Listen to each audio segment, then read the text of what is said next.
મિત્રો, ખેડૂત મિત્રો ચેનલમાં આપનું હાર્દિક સ્વાગત છે।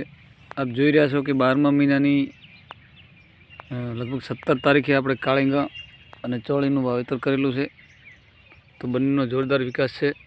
આપ જોઈ રહ્યા છો કે આ ચોળી છે, એના પછી આ કાળીંગું છે। આ કાળીંગું તળબૂચ નથી, પણ આપણે બનાસકાંઠાની અંદર જે વપરાતું દેશી કાળીંગું જે શાક તરીકે ખાવામાં કામ આવે છે એ કાળીંગું છે, બરાબર। બીજું કે આપણે આખા ખેતરની અંદર ગ્રો કવર મારેલું છે, ફર્સ્ટ ટાઈમ ગ્રો કવર કર્યું છે।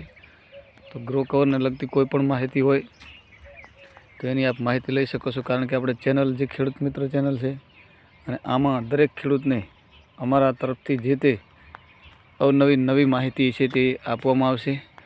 અને તમે કોમેન્ટ કરીને જરૂર જણાવજો કે ગ્રો કવર માર્યા પછી કેવો વિકાસ છે, અને ખેતીવાડીની અંદર નવી ટેકનોલોજી અમે પહેલીવાર અપનાવી છે, તો તેના વિશે તમે કોમેન્ટમાં જરૂર જણાવજો।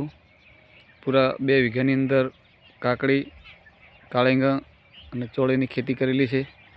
આની અંદર આપ જોઈ રહ્યા છો કે ગ્રો કવર મારેલું હતું, પણ ગ્રો કવરને લગભગ 1 મહિનો અને 10 દિવસ થયા પછી આજે ફૂલ વિકાસ થયો છે। હવે ગ્રો કવર હટાવવાની તૈયારી છે।